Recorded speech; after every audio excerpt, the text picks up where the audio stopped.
standing in an old jail in Noblesville, Indiana. Though it's been many years since prisoners were incarcerated within these walls, local legend has it that John Dillinger, crime king of the 1930s, was once held captive behind these very bars. Dillinger did a lot more than spend time behind bars. John Dillinger shares much of the responsibility for making the FBI what it is today. If not for the rise of big-time gangsters like John Dillinger, the FBI would likely never have gained sufficient legal authority to become the leader that it is today in the fight against crime. The 1930s gangster era was truly a turning point for American law enforcement. And this is its story. At its inception in 1908, the Division of Investigation was merely a law enforcement arm of the Justice Department.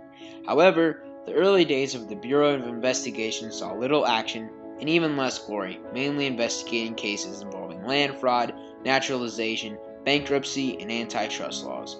Even worse, the Bureau had earned itself the nickname the Department of Easy Virtue because the majority of its agents were hired for political reasons and actively engaged in unsavory activities like blackmailing, bootlegging, and auctioning off presidential pardons.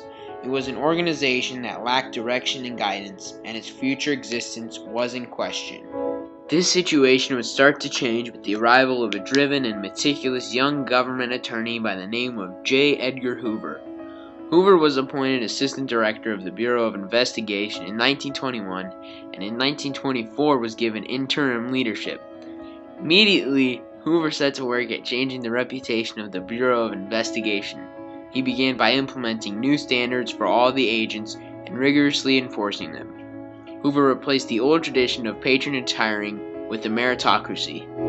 Despite these surface-level changes, the Bureau still lacked a clear purpose. Most of the crimes that were being committed in the 1920s did not fall under federal jurisdiction. Not only that, but Hoover's agents often received derisive snickers from local police departments because while Bureau agents could investigate cases, their ability to stop crime was severely handicapped by federal laws prohibiting them from carrying firearms or making arrests. The turning point for the FBI would come in the 1930s, with the development of the Great Depression and the rise of the gangsters. Bonnie and Clyde, Machine Gun Kelly, Babyface Nelson. These were the individuals who traversed America throughout the Great Depression era, conducting a series of kidnappings, shootings, robberies, and getaways that ultimately impressed the public and frustrated the police. Although they were each infamous in their own right, not one of these criminals matched the witty and charismatic character of the nation's first public enemy number one, John Dillinger. Within his lifetime, he stole $500,000 from a dozen banks, drove 75,000 miles in 24 pilfered automobiles, and as a result was featured on the front page of hundreds of newspapers. Born in 1903 in Indianapolis, Indiana, John Dillinger began his rise to notoriety at a young age. After being released from prison for the first time in 1933, he found that the world he once knew had transformed with the crash of the stock market in October of 1929. With 30% of workers unemployed and 11,000 U.S. banks no longer functioning, a new type of criminal was emerging. Unlike the surreptitious bootleggers of the Prohibition era, the new criminal robbed banks and kidnapped openly. The local police were hopeless in their attempts to combat crime because they lacked the fast cars and advanced weaponry that the outlaws possessed. It was this factor, combined with the lack of honest jobs, which appealed to criminals like Dillinger. With his new gang, he would continue to rob banks over the next year, even killing an officer in East Chicago, for which he was placed in the Indiana Crown Point Jail. In March of 1934, using what he claimed to be a wooden gun he had whittled, John Dillinger escaped Crown Point and was once again on the run, with the sheriff's car as his getaway vehicle. Crossing the Indiana-Illinois state line and thus breaking the National Motor Vehicle Theft Act, Dillinger caught the interest of the Bureau of Investigation. When the Bureau received a tip that there were suspicious guests staying at the Little Bohemia Lodge in Wisconsin, agents rushed to capture Dillinger. Yet what ensued was a complete disaster. Not only did Dillinger escape, but one agent was killed and 2 others wounded. Immediately following the catastrophe, the Bureau received substantial criticism. Director J. Edgar Hoover was rumored to face demotion if Dillinger was not caught soon. To end John Dillinger's crime spree, it was time for the modification of the Bureau.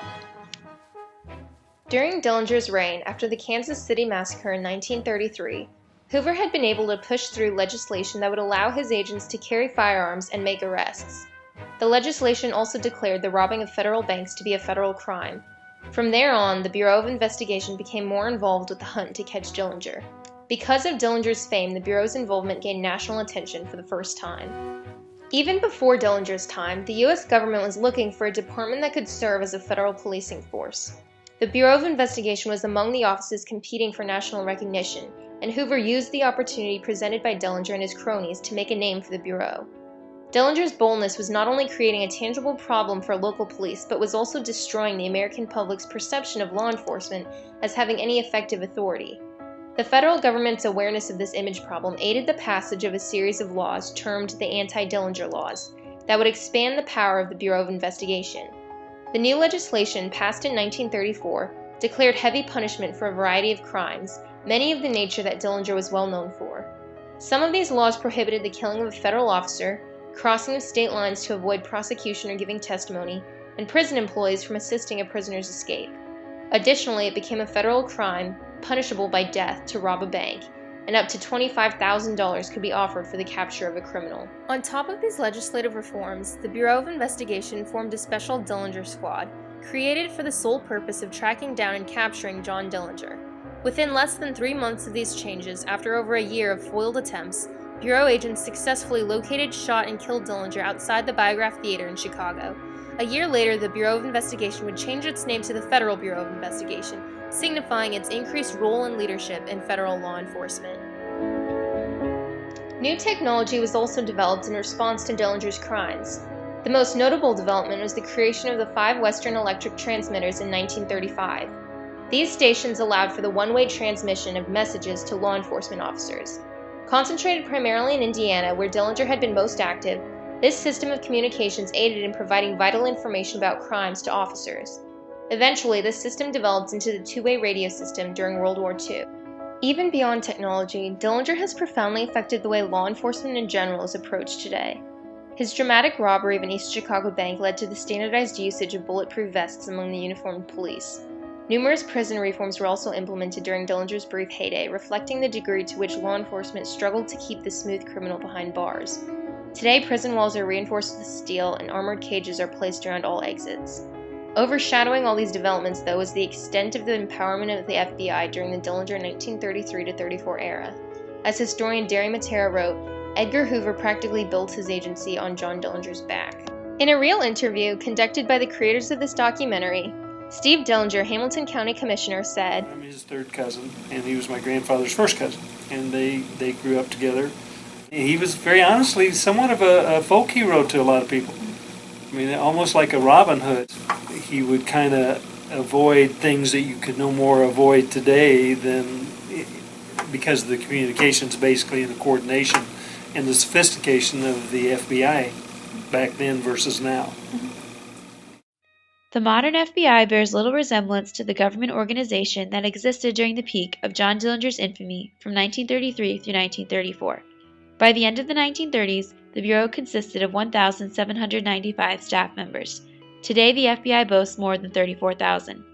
One of the most notable subdivisions within the FBI today is the Bureau's laboratory. Opened in 1932, the lab currently employs 500 scientists and special agents who are able to access state-of-the-art technology for use in forensics, DNA examination, and fingerprint analysis. This is a stark contrast to the underdeveloped technological arsenal available to law enforcement in Dillinger's day, and is a testament to how much the FBI has grown since its turning point in the early 1930s. The producers of this documentary recently spoke with an active FBI agent. Hi, my name is Special Agent Lindy Osborne of the Federal Bureau of Investigation. We have improved our technology to keep up with the criminal element. We are the lead law enforcement agency responsible for protecting national security. John Dillinger's crimes were a major incentive for the creation of a strong federal policing force. It is difficult to understand from a modern perspective the threat that Dillinger posed to law enforcement.